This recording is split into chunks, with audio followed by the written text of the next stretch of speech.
I've decided to start a new life without you. The words hung in the air of the upscale restaurant where we'd gathered to celebrate my daughter's college graduation. Gregory, my husband of 28 years, stood with his champagne glass, still raised his announcement, displacing the toast he was supposed to be making to Amelia's achievements. The clinking of silverware ceased. Conversations halted. Mid-sentence, 50 pairs of eyes darted between Gregory and me, waiting for my reaction for the tears, the shouting, the dramatic exit everyone expected. Instead, I smiled. Congratulations on your honesty. My name is Bianca Caldwell. I am 54 years old, and until this moment I had been playing the role of the devoted wife and mother perfectly. I put my own career aspirations on hold to support Gregory through 3 business ventures, 2 career changes, and countless finding himself phases. I raised our brilliant daughter Amelia, who sat beside me now, her graduation cap still perched on her head, her expression frozen in horror. From the corner of my eye, I could see Cassandra Wells, Gregory's much younger girlfriend, shifting uncomfortably at the back table where she sat with people I had considered friends for decades, the same friends who apparently knew about the affair, but never thought to tell me, the same Cassandra who had attended our Christmas parties, who had once called me for advice about her career with practiced calm. I reached into my handbag and pulled out a sealed cream-colored envelope. I placed it gently beside Gregory's plate. "What's this?" he asked, his triumphant expression faltering. "Something for you to read later," I replied, keeping my voice steady. I turned to Amelia, whose face had gone pale. I kissed her cheek. "I am so proud of you, sweetheart. This day is still about your accomplishment." Then I stood, smoothed my dress, and addressed our stunned guests. "Please enjoy your meal. I wish you all a lovely afternoon." With that, I walked out of the restaurant, my head held high, feeling 50 pairs of eyes following me.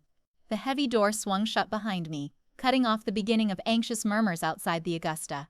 Summer heat hit me like a wall, but I welcomed it for the first time in years. I could breathe freely. Behind me, I heard the restaurant door open and slam shut, followed by Gregory's voice, no longer confident, but high-pitched and frantic.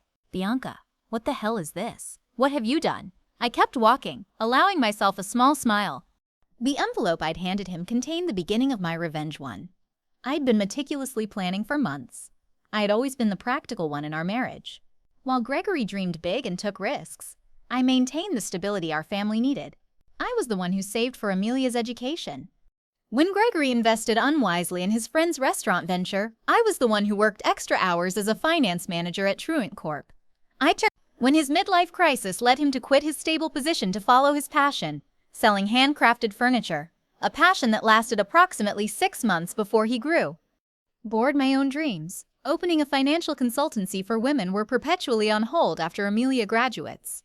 I told myself after Gregory found stability 3 months ago, I noticed discrepancies in our joint accounts, small transfers to an account I didn't recognize. Having spent 20 years managing our family finances, these irregularities stood out like red flags. I could have confronted Gregory immediately, but something held me back. Perhaps it was intuition, or perhaps it was the growing distance between us over the past year. Instead, I began quietly investigating. What I discovered was worse than I imagined. Gregory had been systematically moving funds to a separate account for over a year. He had also been taking Cassandra to expensive restaurants, purchasing jewelry, and looking at beachfront property, all while telling me we needed to tighten our belts for retirement. Then came the text messages I discovered when Gregory left his phone unlocked, messages about their new life together, messages about how he was finally breaking free, messages about their plans for the day after Amelia's graduation, the day he had chosen to make his grand exit from our marriage. What Gregory had forgotten, or perhaps never fully grasped, was that I had been a financial professional for 30 years. I understood money trails. I knew how to trace assets, and most importantly, I remembered the prenuptial agreement we had signed 28 years ago. When I had more family money than he did, the agreement he had insisted upon, ironically to protect his future earnings, contained a fidelity clause that would prove to be his undoing. While Gregory plotted his escape with Cassandra, I was building my case. I consulted with attorneys. I documented every hidden transfer. I gathered evidence of their affair. I prepared divorce papers. I timed everything perfectly, knowing Gregory would want to wait until after Amelia's graduation to avoid ruining her big day. What he didn't expect was that I would serve the divorce papers the morning of the graduation before his planned announcement, but with the papers still safely hidden in court records not yet accessible to him. What Gregory didn't know was that I was always 3 steps ahead.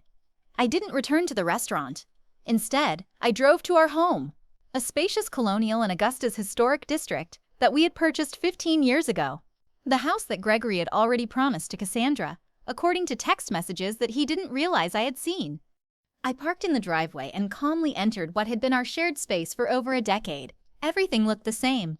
The family photos on the walls, the antique grandfather clock that had been my father's, the war leather couch where Gregory and I had once dreamed of our future together. Yet everything had changed. I went upstairs to the master bedroom and opened the closet. Gregory's clothing was already packed in suitcases hidden in the back, ready for his planned departure. Tomorrow, I smiled at his predictability. He had always been meticulous about clothing, but careless about the important things. My phone buzzed incessantly with messages from friends at the restaurant. From Amelia, even from Gregory's sister Diana, who had flown in for the graduation. I responded only to my daughter, "I'm okay, this isn't your burden to carry. Enjoy your graduation day, we'll talk tonight. I love you." I had protected Amelia from the truth for months, not wanting to overshadow her final semester with family drama. She would be angry that I hadn't told her. I knew she would understand. Eventually, Amelia had inherited my practicality along with her father's charisma, a powerful combination that had helped her graduate with honors. 3 hours later, I heard Gregory's car in the driveway. The front door slammed open. "Bianca," he shouted, his voice echoing through the house. "Where are you?" I was sitting in the living room calmly reviewing documents on my laptop. I closed it as he stormed in his face, flushed with anger, the envelope clutched in his hand. "What is the meaning of this?" he demanded, waving the papers. "You served me with divorce papers today, of all days. I thought it aligned nicely with your plans." I replied calmly, "You wanted to start your new life. I'm simply helping facilitate the transition. You had no right to. I had every right." I interrupted, my voice steady, "Just as you had every right to choose. Cassandra, we all make choices. Gregory, the prenup expired years ago." He said, his voice suddenly smug. "Any lawyer will tell you that I allowed myself a small smile. Actually, it didn't. Section 12 specifically states that the fidelity clause remains in effect for the duration of the marriage. Your lawyer should have explained that to you." "Oh wait, you didn't consult one, did you?" The color drained from his face as reality sank in. The prenup he had insisted upon to protect his potential wealth would now cost him everything. The house, the vacation property in Savannah, his portion of our retirement accounts. His grand gesture at the restaurant had just become the most expensive announcement of his life. "You can't do this to me," Gregory said. Collapsing onto the couch, "We built this life together, and you chose to end it." I replied, "Though not in the way you planned." Gregory's phone buzzed persistently in his pocket. He glanced at it, then ignored it. Cassandra, no doubt, wondering where he was and why he wasn't following their carefully orchestrated plan. "You've always been calculating, Bianca, but this is cold," he said, trying a different approach. "What about our history? 28 years together means nothing." I studied him. This man I had loved for nearly 3 decades. The man who had held my hand through 2 miscarriages before we had Amelia. The man who had once surprised me with a weekend trip to Charleston for our 10th anniversary. When had he changed, or had he always been this person? And I had been too devoted to notice our history meant everything to me. I answered truthfully, "That's why your betrayal hurt so deeply." His expression softened momentarily. "Perhaps seeing an opening, then maybe we can fix this. I made a mistake." "People make mistakes. This wasn't a mistake, Gregory. This was a calculated plan spanning more than a year. You systematically moved our money. You looked at property with her. You planned to announce our separation publicly to humiliate me." His face hardened again. "You're exaggerating." "Am I?" I picked up my phone, opened the recording app, and played his own voice. "After the graduation, I'll tell her it's over. A public setting is better. She won't make a scene in front of everyone." Then Cassandra's voice, "And she has no idea about the money." Gregory again, "None. Bianca trusts me completely. That's her weakness." The blood drained from his face. "You recorded our conversations. That's illegal, not in Georgia." "When one party consents," I responded, "and not when it's in your own home." "I didn't record your private moments with Cassandra. I'm not cruel. Just the conversations about your plans to defraud me." Gregory stood suddenly agitated. "I need to make some calls." "Of course," I said, "your attorney might be a good start." "I'll be staying at Diana's tonight." "Diana's," he sputtered, "my sister's house?" I nodded. "She's quite upset with you. Actually, she was the one who first spotted you and Cassandra together last Christmas. She didn't tell me immediately. She confronted you first. You promised her it was nothing that you would end it when she realized you hadn't. She came to me. This was another blow he hadn't anticipated. Diana and I had always been close, but Gregory never imagined his own sister would choose my side. Everyone's betraying me, he muttered. Ironic, isn't it? I gathered my purse and a small overnight bag I had packed earlier. You have until tomorrow evening to remove your things from the house. After that, the locks will be changed as I headed toward the door. Gregory called after me, desperation in his voice. What about Amelia? Have you thought about how this affects her?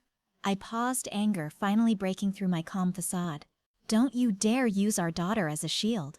Gregory, you certainly weren't thinking about her when you were planning your new beachfront life with Cassandra. His phone buzzed again this time. He looked at it and groaned problem. I asked, Cassandra is at the apartment already. She's moved her things in. I couldn't help but smile. The apartment you put in, both your names, the lease you signed last month? Gregory nodded, looking confused. You might want to check with the leasing office. That application was flagged for credit issues and never completed. The agent called our home phone to verify information. I handled it myself. I walked out the door, leaving Gregory to face the first of many consequences. His perfectly planned new life was unraveling faster than he could process.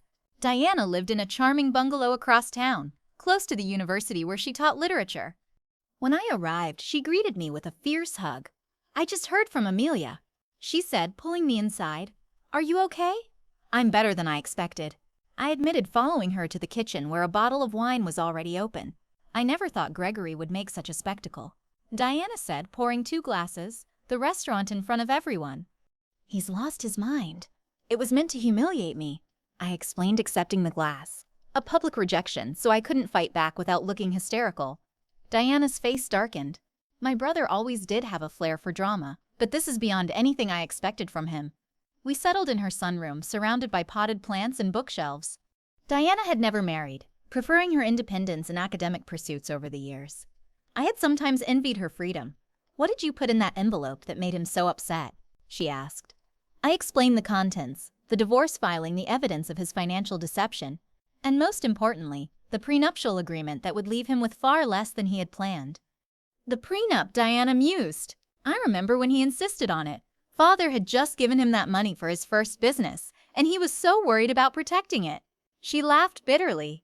The irony is delicious. My phone rang. Amelia. I took a deep breath before answering Mom. She said immediately, her voice strained. I'm coming over to Aunt Diana's. Honey, you don't have to. I'm already on my way. She interrupted. Dad is telling everyone you've lost your mind, that you've been planning this for months. He's saying horrible things. Of course he was. Gregory always rewrote narratives to cast himself as the victim. Let him talk, I said. The truth will become clear. Soon enough, 20 minutes later, Amelia arrived, still in her graduation dress but with her makeup smudged from crying.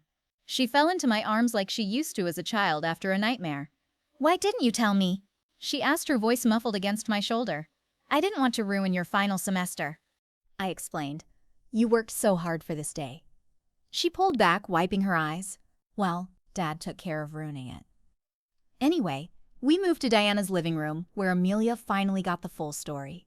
How I had discovered the affair, the financial deceptions, and the plans Gregory and Cassandra had made. I knew something was off with Dad. Amelia admitted he's been different, distracted, always on his phone, but I never imagined none of us want to see these things in people we love. Diana said gently. My phone buzzed with a text message from Philip Anderson, my attorney. The emergency filing had been approved. The accounts I had identified were frozen pending the divorce proceedings. Gregory now had limited access to funds, enough for living expenses, but not enough to follow through on the property purchases he had planned with Cassandra. I showed the message to Diana and Amelia. Good, Amelia said firmly. He deserves it. My daughter's loyalty warmed me, but I wasn't naive. He's still your father. I reminded her. Your relationship with him is separate from what's happening between us. Amelia shook her head. Maybe someday, but right now I can't even look at him. He hugged me this morning and told me how proud he was, all while planning to blow up our family hours. Later, the doorbell rang. Interrupting our conversation, Diana went to answer it, returning moments later with a troubled expression. It's Gregory, she said, and he's not alone. I steeled myself. As Diana led Gregory and Cassandra into the living room, Cassandra looked uncomfortable. shifting her weight from one foot to the other, her eyes darting around the room. She was 37, not exactly a trophy wife. Still 17 years my junior, with shoulder-length blonde hair and the kind of confidence that comes from never having faced real hardship. Gregory, by contrast, looked furious. His earlier desperation had hardened into anger. "Bianca, you need to stop this insanity." He demanded unfreeze the accounts. "We can discuss this like reasonable adults." Amelia stood up, placing herself slightly in front of me. "Maybe you should have tried being reasonable before announcing to everyone that you were leaving." Mom Gregory's eyes widened as if just noticing our daughter Amelia. "This doesn't involve you." "Doesn't involve me," she echoed incredulously. "You blew up our family on my graduation day, and it doesn't involve me." Cassandra touched Gregory's arm. "Greg, maybe we should go." He shook her off. "No, I'm not leaving until Bianca agrees to be rational about this." Diana folded her arms. "My sister-in-law seems to be the only rational person in this scenario. You're the one who created this mess." Gregory, I remained seated watching the drama unfold. For years I had been the peacemaker, the one who smoothed over conflicts and kept everyone happy. That role was exhausting, and I had finally set it down. "The accounts will remain frozen until the preliminary hearing," I said calmly. "That's in 3 days. The judge will determine appropriate asset division at that time. 3 days." Gregory sputtered. "What am I supposed to do for 3 days?" "You have your personal account." I reminded him, "the one you've been funneling money into for the past year. That should be sufficient." Cassandra's head whipped toward Gregory. "You have a separate account with how much in it?" An interesting dynamic was emerging. Clearly Gregory hadn't been entirely forthcoming with Cassandra either. Gregory ignored her question. "This is vindictive. Bianca, this isn't like you. Perhaps you never really knew me." I replied just as I apparently never really knew you. Amelia turned to Cassandra. "Did you know he was going to announce it like that? At my graduation celebration?" Cassandra had the decency to look ashamed. I thought he was going to talk to your mother privately. The announcement today was unexpected." Gregory shot her a betrayed look. Cracks were already forming in their united front. "I think you both should leave," Diana said firmly. "You've upset Amelia enough for one day." Amelia Gregory pleaded. "You understand that relationships change, don't you? Sometimes people grow apart." My daughter's face hardened in a way I had never seen before. "What I understand is that you're a coward who couldn't even give Mom the dignity of a private conversation. What I understand is that you were stealing from our family while I was working 2 jobs to help pay for my textbooks because you said money was tight." Gregory paled. "That's not how it was. It's exactly how it was." "Amelia, cut him off. Please leave." "Dad, I can't look at you right now." The silence that followed was deafening. Finally, Gregory turned to go, Cassandra trailing behind him. At the door, he paused and looked back at me. "This isn't over, Bianca. I'll fight you on this." I met his gaze steadily. "You're welcome to try." After they left, Amelia collapsed next to me on the sofa, tears streaming down her face. I've never talked to Dad like that. I wrapped my arm around her shoulders. Sometimes standing up for what's right is painful. Diana brought us fresh glasses of wine to new beginnings. She said, raising her glass, "Indeed. I thought this ending was just the beginning of something new." The preliminary hearing took place in a small courtroom on a rainy Tuesday morning. I arrived with my attorney Philip while Gregory came with a lawyer. He had hastily retained a young associate from a firm that specialized in corporate law, not family matters. Gregory's poor choice of representation was yet another consequence of his rushed planning. The judge, an older woman with sharp eyes and no patience for dramatics, reviewed the prenuptial agreement carefully. "This document appears to be in order," she said, looking over her reading glasses at Gregory's attorney. "Do you contest its validity?" The young lawyer cleared his throat. "Your Honor, we believe the agreement has expired due to the length of time that has passed. Section 18 clearly states that the duration is for the term of the marriage plus any legal proceedings resulting from its dissolution." The judge read aloud. "There is no expiration date indicated." Gregory leaned forward to whisper urgently to his lawyer, who looked increasingly uncomfortable. Furthermore, the judge continued, "The evidence of systematic fund transfers appears to violate the financial disclosure requirements in Section 23. She shuffled through the papers, then looked up. "I am ruling to maintain the freeze on joint accounts pending full financial discovery. Mr. Caldwell's personal account will remain accessible to him. The family home will remain in Mrs. Caldwell's possession during proceedings as stipulated in the prenuptial agreement's infidelity clause." Gregory's face flushed dark red. "This is outrageous." He muttered loud enough for me to hear. The judge fixed him with a stern look. Mr. Caldwell, I suggest you review the agreement you signed more carefully. This court will reconvene in 30 days for the full hearing after discovery is complete. As we left the courtroom, Gregory caught up to me in the hallway. Bianca, please, we need to talk about this reasonably. 28 years together has to count for something. It counted for everything, I replied. Until you decided it didn't. I walked away, leaving him standing alone in the courthouse corridor, the weight of his choices finally beginning to sink in. Word spread quickly through our social circle. Friends called daily, some offering support, others seeking gossip. I maintained a dignified silence about the details, simply saying, "Gregory and I are separating. These things happen." Meanwhile, Gregory's carefully constructed facade was crumbling. The image he had cultivated, successful businessman, devoted family man, was tarnished beyond repair. The financial freeze meant he couldn't follow through on promises made to Cassandra.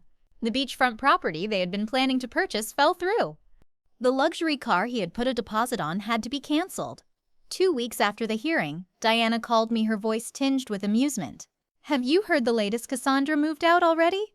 I wasn't entirely surprised, but the speed was impressive.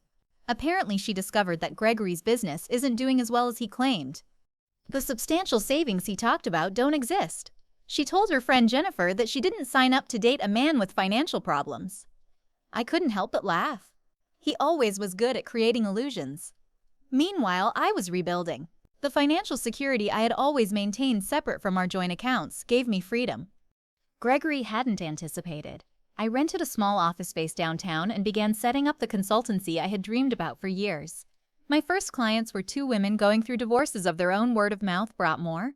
I specialized in helping women understand their finances during major life transitions, divorces, widowhood, career changes. The work was immediately fulfilling. In a way, my corporate job never had been. Amelia, who had accepted a job with a marketing firm in Charleston, called me regularly. "I'm so proud of you, Mom," she told me after I described my growing client list. "You're helping people during their worst moments." "I'm just doing what I wish someone had done for me earlier," I replied, preparing women for whatever might come. Being needed for my expertise rather than my caregiving was a novel and empowering experience. Word count 300. The final divorce hearing fell on what would have been our 29th anniversary, a fitting end to a chapter of my life that had lasted nearly 3 decades. Gregory arrived looking haggard. I later learned that his business was struggling without my financial support and guidance. Cassandra was long gone already, dating a real estate developer from Savannah. Most of our mutual friends had distanced themselves from him. After learning the full story of his deception, the judge upheld the prenuptial agreement in its entirety. Gregory left with his personal possessions, his struggling business, and the money in his private account, which, after paying his attorney, was barely enough to secure a small apartment. I retained our home, my retirement accounts, and 70% of our joint investments, exactly as the prenuptial agreement stipulated in cases of infidelity. The justice was poetic. The very document Gregory had insisted upon to protect himself had become his downfall. As we left the courtroom, Gregory approached me one last time. "I made a terrible mistake," he said quietly. "Is there any chance we could—" "No," I interrupted, gentle but firm. "That door is closed." "I understand," he replied, and for once I believed he did. "I hope you find happiness, Bianca. You deserve it." It was perhaps the first honest thing he had said to me in years. 6 months later, my consultancy, Caldwell Financial Transitions, was thriving. I had moved from the small office to a larger space and hired 2 associates. I specialized in helping women secure their financial futures, particularly through major life changes. Amelia visited often, proud of what I had built. "You know what's ironic?" she said during one visit. "If Dad had just been honest from the beginning, he might have kept half of everything. Sometimes people can't see beyond what they want in the moment." I replied. The woman who had once defined herself as Gregory's wife and Amelia's mother had discovered a new identity: mentor, business owner, and advocate. The envelope I had handed Gregory at the restaurant hadn't just been my escape plan. It had been the key to a door I never knew existed. Behind it, I found not just revenge but reinvention in securing my financial future. I had also reclaimed something far more valuable myself.